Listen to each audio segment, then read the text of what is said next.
sabe dizer quantos países têm área maior que a do Brasil? Ou então, que horas são em Brasília, quando em Londres são 21 horas? E qual é a distância que podemos obter a partir do mapa entre Rio de Janeiro e Washington? A matemática pode responder a muitas questões sobre o mundo em que vivemos. Portanto, preste atenção e boa aula!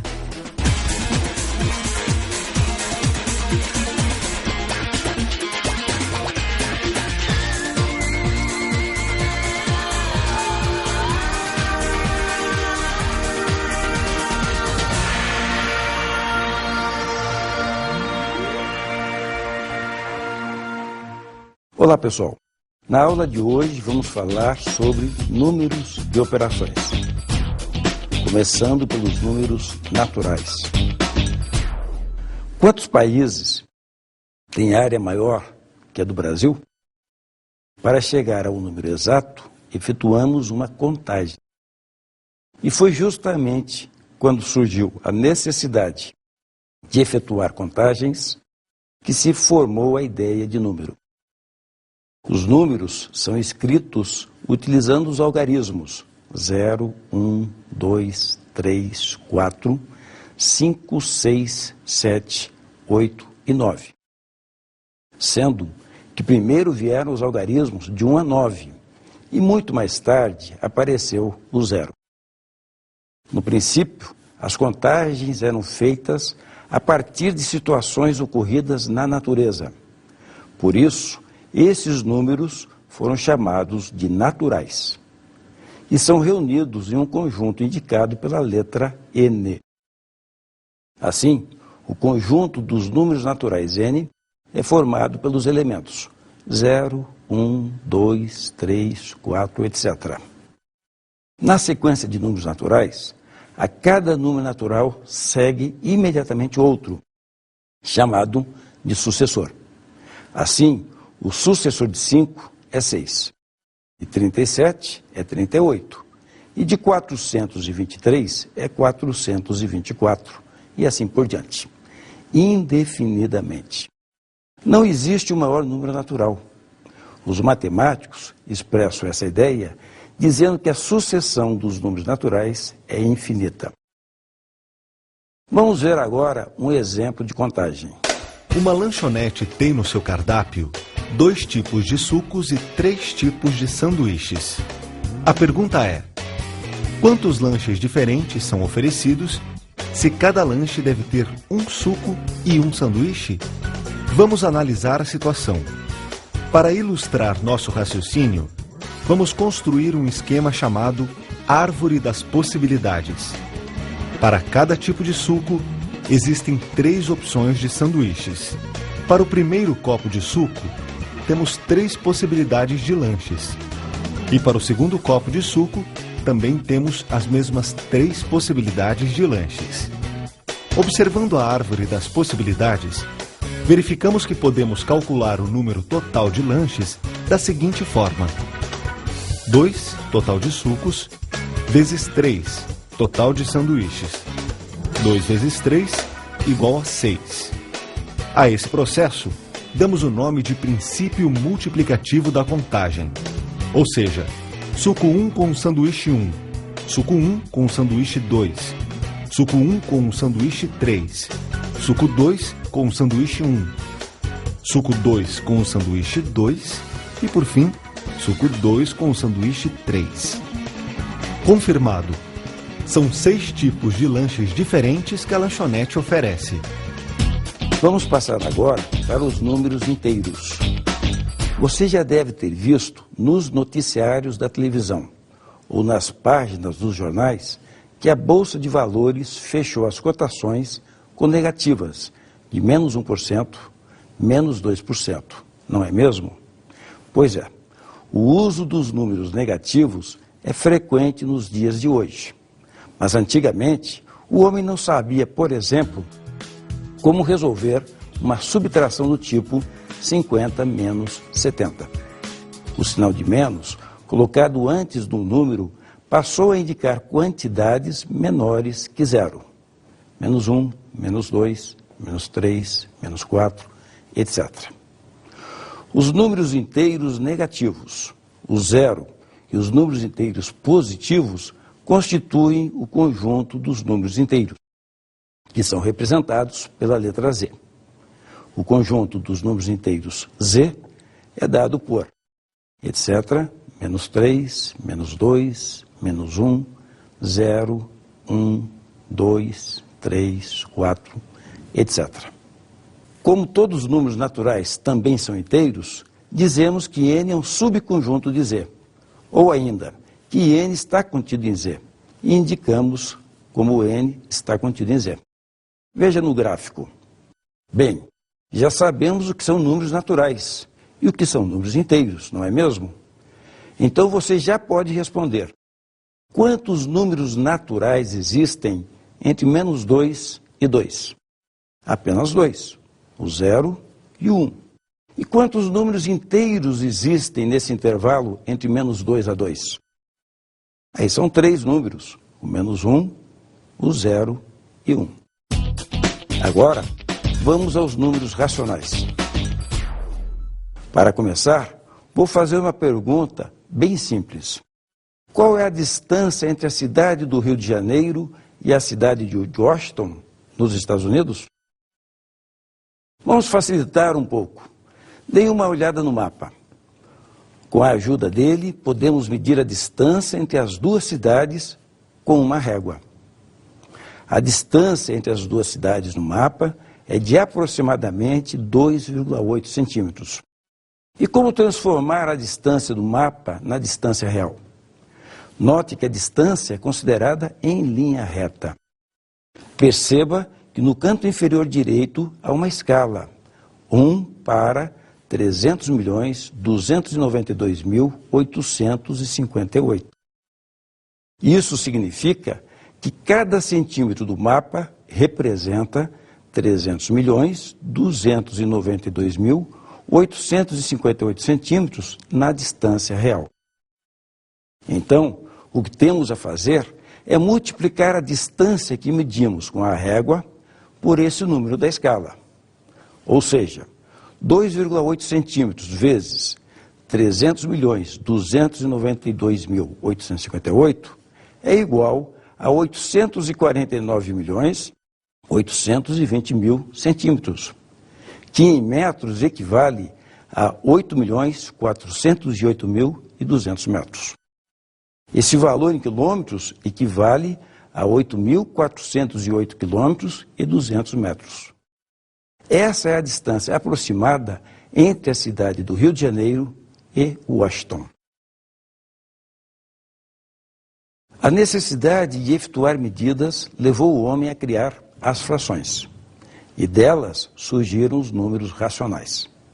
Então, os números que podem ser escritos como quociente de dois números inteiros formam o conjunto dos números racionais, e é indicado pela letra Q. Assim, o conjunto dos racionais Q é dado por A sobre B, tal que A e B são inteiros e B é diferente de zero. Lembrando que todo número racional, A sobre B, possui uma representação decimal em que uma vírgula é utilizada para separar a parte inteira da parte decimal. Nos números racionais, escrito em notação decimal, a parte decimal pode apresentar uma quantidade finita ou infinita de algarismos. Por exemplo, qual a notação do decimal do número menos 3/4? Dividindo 3 por 4, encontramos 0,75. Assim, menos 3/4 é igual a menos 0,75. E qual a notação decimal do número 7/3? 7 sobre 3 é igual a 2,3333, etc. Perceba que essa divisão nunca termina, ou seja, tem um número infinito de algarismos após a vírgula. Quando um número racional, escrito na forma decimal, apresentar uma quantidade infinita de algarismos depois da vírgula, haverá uma parte desses algarismos que se repete periodicamente, caracterizando uma dízima periódica. Para simplificar a notação de uma dízima periódica, utilizamos um traço sobre a parte que se repete periodicamente, ou seja, sobre o período, que no nosso exemplo é o número 3. Assim, 2,3333, etc., pode ser escrito da seguinte forma: 2,3. Muito bem. Agora preste atenção. Responda rápido. Quantos números racionais existem entre 6 e 7? Infinitos. Por exemplo, 6,0000001, 6,04, 6,1, 6,2222, 6,343434, 6,5, 6,9876 são alguns dos infinitos números racionais que temos entre 6 e 7. Observe também que todo número inteiro é racional, pois pode ser escrito como quociente de dois números inteiros. Veja o exemplo. O 5 é inteiro e pode ser representado por 10 sobre 2. Daí concluímos que o 5 também é racional. Logo, todo número inteiro é também racional. Recapitulando, o conjunto dos números naturais n está contido no conjunto dos inteiros z, que por sua vez está contido no conjunto dos números racionais q. Vamos exercitar mais um pouco. Qual é a notação decimal do número racional menos 8/3? Menos 8 dividido por 3 é menos 2,6666, etc. Ou menos 2-6. Perceba que existe uma parte dos algarismos, após a vírgula, que se repete periodicamente. Nesse caso, o número 6. Portanto, esse número racional, na forma decimal, representa uma dízima periódica. E o número 1 sobre 128? Qual a sua notação decimal? Dividindo 1 por 128, temos 0,007812,5, que não representa uma dízima periódica, pois a divisão é finalizada quando o algarismo 5 é inserido na parte decimal. Mais uma. 11 quinzeavos. Dividimos 11 por 15 e a resposta é 0,73333, etc. Outra dízima periódica. Antes de entrarmos no próximo assunto, vamos assistir uma divertida cena do filme Deu a Louca no Mundo, em que 8 pessoas estão tentando dividir uma certa quantia de dinheiro. She's with us. Now, what's with this fair shares for everybody? Look, ma'am, all I said was we arrived in 4 vehicles. I think we should split it up in 4 quarters. 4 quarters? Quarters? What are you talking about, quarters? You mean you three each get a quarter and Benji and I have got to split a quarter? That's right. Hey, what are you trying to pull? Well, it seems fair enough to me. Why, naturally it seemed fair enough to you. It just cheats us, that's all. $350,000 divided by 4 is, let's see, it's $87,500. Sure, that's what it is. So the three of you would get $87,500 and Benji and I'd have to... Yeah, there was 5 of us down at the wreck. We should split it 5 ways. He's right, we should split it 5 ways. Well, I'm perfectly willing to discuss it in a 5-way manner. Now, we can discuss it in a 5-way manner, 5 shares. Each share would be 70,000. 70,000 bucks? Holy mackerel! Do you realize how many loads I'd have to haul from Modesto to Yuma to get that? You're overlooking one little thing. Yeah, we're overlooking one little thing. What little thing? Yeah, what little thing? We can all count, can't we? There were 8 of us there. She's right, there were 8 of us there. Well, speaking for my wife and myself, we'd be just as happy with... You'd be perfectly happy with 2 eighths instead of a quarter? That's awfully big of you. Wait a minute, hold it. Let's just put it back the way it was before. Either 1 quarter for each car, including the van, or 1/5 for each guy. Yeah, 1/4. Esse é mais um exemplo de como os números racionais estão presentes em nosso dia a dia. Agora vamos conversar um pouco sobre os números reais. Para ilustrar, vamos usar como exemplo o planeta Terra. Suponha que ele seja uma esfera regular de raio igual a 6.400 quilômetros. Qual seria, então, o comprimento da linha do Equador? Note que a linha do Equador forma uma circunferência. Para calcular o comprimento de uma circunferência, usamos a fórmula C igual 2πr, cujo R é o raio da circunferência e π é aquele famoso número irracional que utilizamos como aproximação 3,14. Vamos às contas. C é aproximadamente igual a 2 vezes 3,14 vezes 6.400. Ou seja, a linha do Equador mede aproximadamente 40.192 quilômetros. Agora há pouco eu falei sobre o π, um número irracional. Você sabe como surgiram ou como foram descobertos os números irracionais? Uma das possibilidades é a história a seguir. Conta-se que por volta do século V a.C., o homem passou a desconfiar da existência dos números irracionais. Quem deu o primeiro passo foi um matemático chamado Hipaso, discípulo de Pitágoras. Hipaso desconfiou que a medida da diagonal de um quadrado de lado, igual a uma unidade, não podia ser expressa pela razão de dois números inteiros e, portanto, não era um número racional. Lembrando que o valor da diagonal de um quadrado já era de conhecimento de todos e era calculada pelo famoso teorema de Pitágoras, em todo triângulo retângulo, a medida da hipotenusa ao quadrado é igual à soma dos quadrados das medidas dos catetos. Observe esse quadrado de lado, uma unidade de comprimento, e vamos aplicar o teorema de Pitágoras para determinar a sua diagonal. Assim temos que d ao quadrado é igual a 1 ao quadrado mais 1 ao quadrado. d igual raiz de 2, que representa um número entre 1,41 e 1,42. Vocês devem estar se perguntando, e o número π, como surgiu? Bem, há muito tempo já se sabia que, dividindo o comprimento da circunferência pela medida do seu diâmetro, o resultado obtido seria sempre o mesmo, qualquer que fosse a circunferência.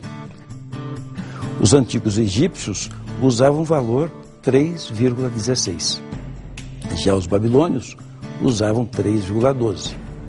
Arquimedes, no século III a.C., usava o 3,14, ou a fração 22 sétimos. Já Ptolomeu, no século II d.C., tinha para π o valor 3,1416.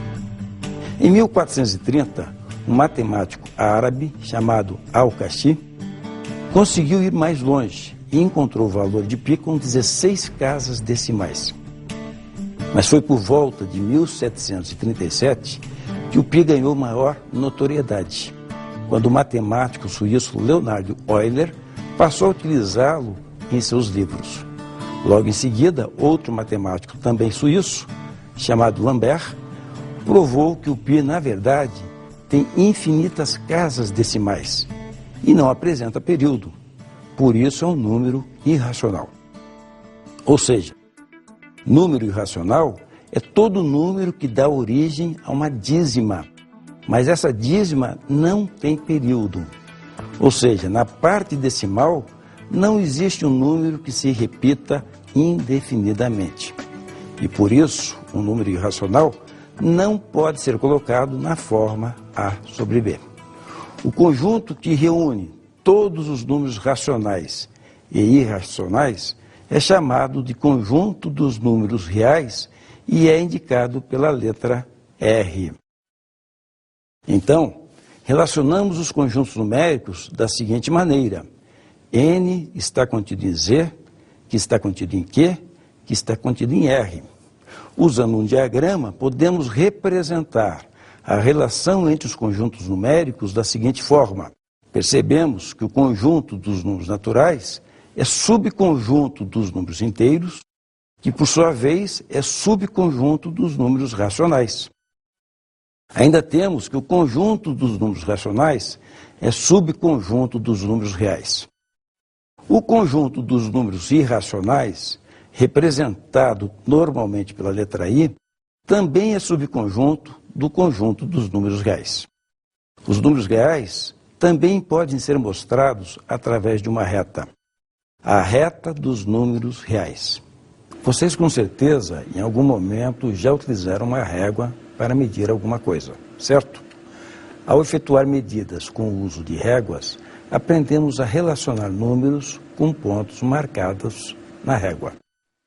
A reta na qual os números reais estão representados é chamada reta real ou eixo real. E como é essa reta? Vamos ver o esquema. Em primeiro lugar, traçamos uma reta, supondo que se prolongue indefinidamente em ambos os sentidos. Depois elegemos dois pontos da reta, o valor 0 e o valor 1. A distância entre 0 e 1 será a unidade que nos permitirá marcar os outros pontos. Em seguida, associamos os números inteiros a esses pontos. 1, 2, 3, menos 1. Menos 2, menos 3. E podemos subdividir essas divisões para colocar os valores racionais e irracionais. De modo que a cada ponto da reta corresponde exatamente a um número real. E a cada número real também corresponde a um ponto da reta. Assim, dados dois números reais, quaisquer A e B, podemos observar as seguintes possibilidades.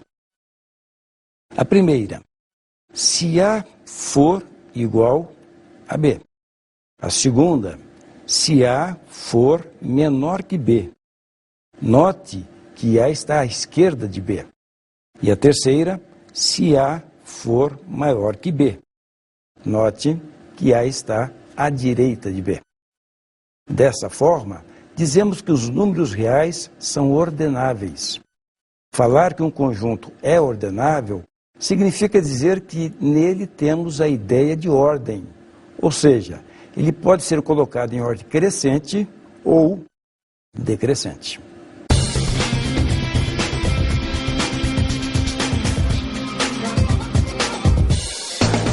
Lembra da questão inicial da aula sobre que horas são em Brasília, quando em Londres são 21 horas, ou seja, 9 horas da noite?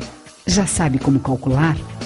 Conhecendo a reta dos números reais, é bem mais simples do que você imagina. Note que no mapa, Brasília fica no espaço que indica -3 e Londres está no espaço que indica 0. Então, 0 menos 3 igual a -3. Isso quer dizer que o horário em Brasília corresponde a 3 horas a menos do que em Londres, sem considerar o horário de verão nas duas localidades. Ou seja, quando são 21 horas, 9 horas da noite em Londres, no horário normal em Brasília, serão 18 horas, 6 horas da tarde. Vamos falar sobre porcentagem. Quem nunca viu ou ouviu expressões do tipo 10% de desconto à vista? Os combustíveis subiram 27%, ou a inflação esse ano foi de 13%. O símbolo de porcentagem faz parte da nossa vida, tanto nas conversas do dia a dia, quanto nos noticiários da TV e dos jornais. Esse símbolo é muito presente. Observe um exemplo na reportagem a seguir. A turma é de futuros mestres. Só há um rapaz aqui. A proporção é semelhante ao quadro de professores no Brasil. 85% são mulheres. E a maioria começa a formação trocando o ensino médio pelo curso de magistério, mas de olho no futuro. Porcentagem serve para sumariar um resultado, uma informação. Por exemplo, se temos uma comunidade com 10 mil pessoas e 85% são mulheres, isso significa que 8.500 pessoas são mulheres. Mas, afinal de contas, o que significa dizer que os combustíveis subiram 27% em um mês? Resumidamente, significa dizer que uma quantidade de combustível que há um mês seria adquirida com R$100, agora, para ser adquirida, são necessários R$127. Vamos entender melhor o uso do símbolo porcento. O símbolo por cento remete a uma fração cujo denominador é 100. Vamos ver alguns exemplos. 15% é 15 dividido por 100, ou 0,15. 9% é 9 dividido por 100, ou 0,09. 0,5% é 0,5 dividido por 100, ou 5 milésimos. Usando o raciocínio inverso, temos que 25 centésimos é 25 sobre 100 e 25%. 4 quintos é 0,8, ou 0,80, ou ainda 80 sobre 100, 80%. 1,67 é a razão 167 sobre 100, ou seja, 167%. E como utilizarmos a porcentagem na prática? Por exemplo, quanto é 15% de 200? Como vimos, 15% é 15 sobre 100, que é igual a 0,15. Para determinar uma porcentagem de uma quantidade, devemos multiplicar a taxa percentual por essa quantidade. Então, 15% de 200 é 0,15 vezes 200, que é igual a 30. Digamos que certo dia você está passando em frente a uma loja de eletrônicos e vê uma faixa de oferta. Um aparelho de som que custa R$ 700 está com 40% de desconto. Quanto custa o aparelho de som na promoção? Vamos então descobrir quanto é 40% de 700. Sabemos que 40% é igual a 0,40. Então, 0,40 vezes 700 é igual a 280. Note que o valor 280 é o valor do desconto oferecido pela loja. Portanto, o valor promocional, na verdade, é R$ 700 menos R$ 280, ou seja, fica R$ 420. Para auxiliar no cálculo envolvendo porcentagens, podemos utilizar um fator chamado fator de aumento. Uma indústria de peças de automóveis que produz 50 mil peças por ano quer aumentar sua produção em 15%. Qual o novo número de peças produzidas? Primeiro, calculamos o valor do aumento. 15% de 50 mil é igual a 0,15 vezes 50 mil, que é igual a 7.500. Então, a nova produção será de 50 mil, que é o que a empresa já produz, mais 7.500 peças, referentes aos 15% de aumento. Portanto, a nova produção será de 57.500 peças. Agora vamos resolver essa situação utilizando o fator de aumento. Inicialmente, vamos obter o fator de aumento relacionado a essa situação. No mesmo exemplo, digamos que a produção atual de peças é X. O aumento é de 15% de X, que é igual a 0,15 vezes X. Para obter o valor da nova produção, devemos somar a produção antes do aumento com o valor do aumento. Assim temos X mais 0,15x é igual a 1,15x. Portanto, a nova produção será de 1,15 vezes a produção antes do aumento, em que o número 1,15 é chamado fator de aumento. Agora, vamos retomar o nosso problema e resolvê-lo utilizando o fator de aumento. 1,15 vezes 50 mil é igual a 57.500.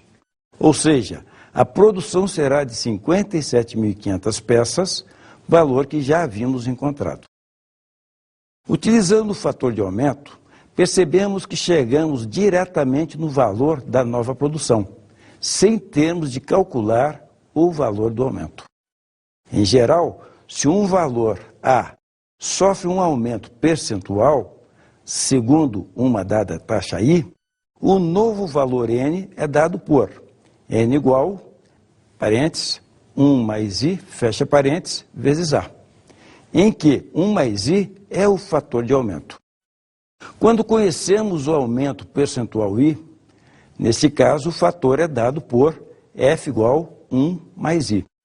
Por exemplo, uma empresa aumentará o preço dos produtos A, B e C comercializados por ela da seguinte forma: o produto A terá um aumento de 7%, o produto B aumentará 24,7%.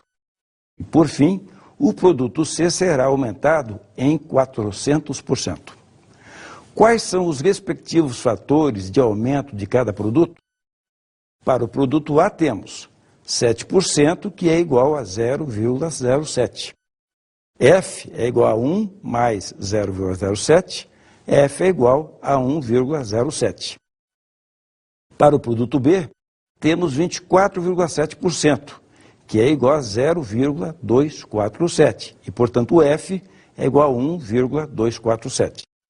Por fim, para o produto C, temos 400%, é igual a 4. F vai ser 1 mais 4, que é igual a 5. Vejamos outro exemplo. Em uma empresa, o preço de venda de um de seus produtos é R$ 250. O preço desse produto será reajustado em 13%. Qual é o fator de aumento e qual o novo preço de venda desse produto? Fator de aumento, 13%, que é igual a 0,13. Portanto, F, que é igual a 1 mais I, vai ser 1 mais 0,13. F é igual a 1,13, que é o fator de aumento.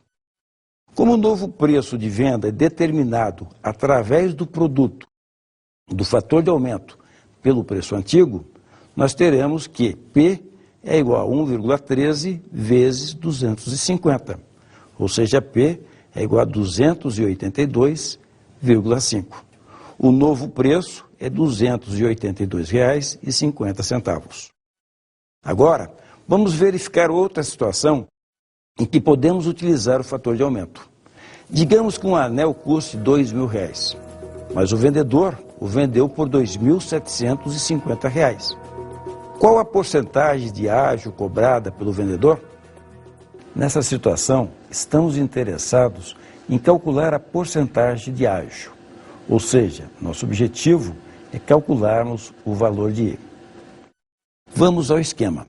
Nós sabemos que o valor com aumento N é dado pelo fator de aumento vezes o valor sem aumento A. Portanto, F é igual a razão N sobre A. Ora, o valor de N é R$ 2.750, ao passo que o valor sem aumento é 2.000. Essa divisão nos dá 1,375. Também sabemos que F é dado por 1 mais I. Note que nós temos como objetivo encontrar o I. Portanto, o I é igual a F menos 1. Esse F nós acabamos de calculá-lo e é 1,375 menos o 1, nós vamos ter que a nossa taxa será de 0,375. Ou seja, essa taxa de ágio corresponde a 37,5%. Entendido? Bom, se há um fator de aumento, há também um fator de redução. Então, vamos ao exemplo.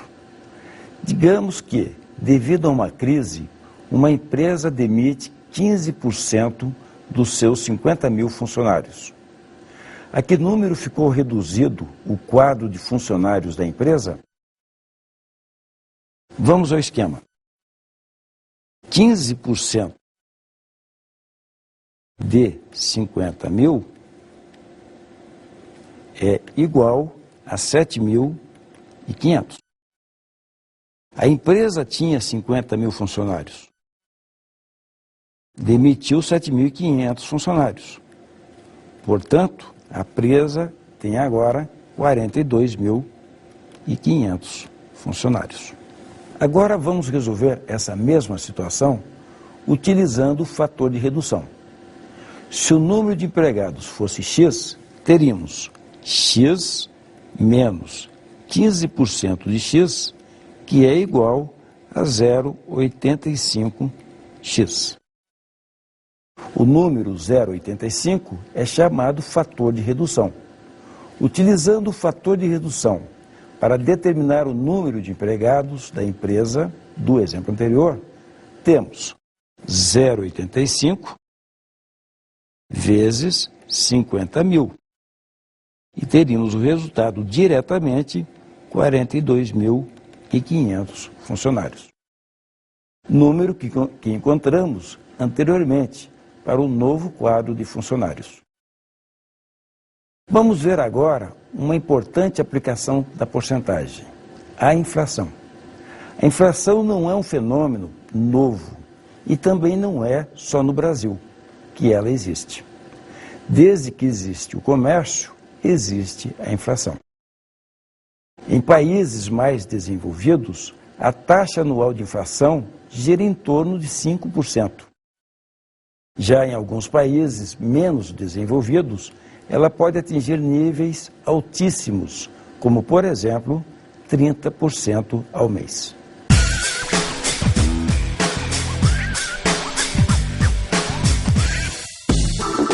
Você com certeza sabe o dia, o mês e o ano em que nasceu.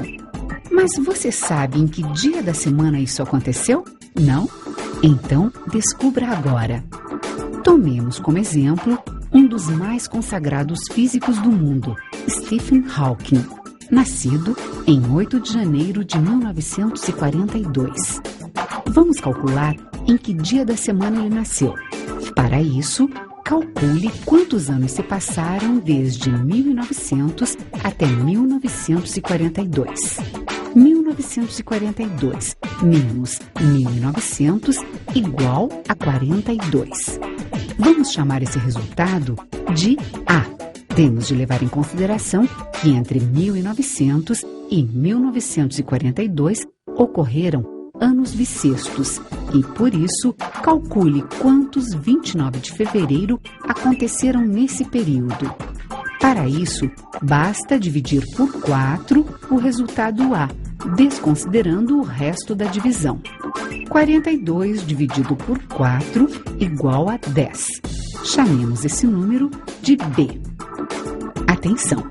Se o ano em questão for bissexto e a data considerada for até 29 de fevereiro, considere o valor B menos 1.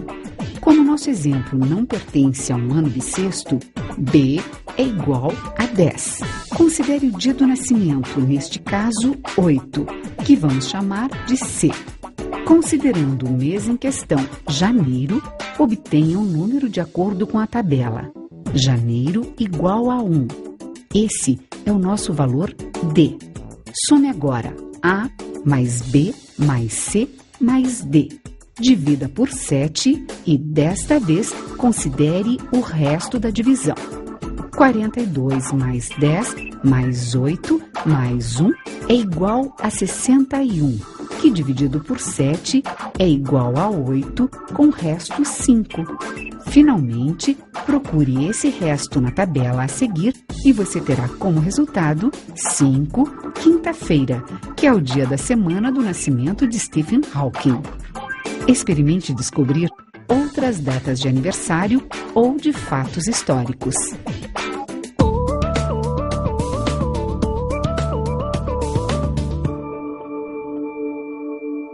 Para finalizar, vamos resolver mais alguns exercícios sobre os conceitos que vimos na aula de hoje. Quantos números naturais de 3 algarismos diferentes você pode escrever usando os algarismos 5, 6, 7, 8 e 9? Note que na primeira posição nós podemos usar qualquer um dos 5 algarismos. Na segunda posição, poderemos utilizar apenas 4, pois um deles já foi utilizado na primeira posição. E na última posição, apenas 3. Então, o número de possibilidades é a multiplicação entre esses fatores. 5 vezes 4 vezes 3, que é igual a 60. Digamos que um carro popular que custava R$20.000 teve um aumento de 5%. Quanto está custando o carro agora? Calculamos então 5% sobre os R$20 mil, que é R$1.000. Esse é o valor do aumento. O carro passa a custar então 20 mil mais 1.000, ou seja, 21 mil reais. Nós poderíamos ter utilizado o fator de aumento, onde nós temos que F é igual a 1 mais I. Dado que I é 5%, então o nosso F passa a ser 1 mais 0,05, ou seja, 1,05. E com isso, o novo valor será de 1,05 vezes 20 mil, ou seja, 21 mil reais. Vamos calcular a porcentagem de número em relação a outro. Por exemplo, 50 equivale a quantos por cento de 200? Podemos resolver de duas formas. A primeira delas é a seguinte. Construímos o diagrama. 200 corresponde ao todo, que é 100%.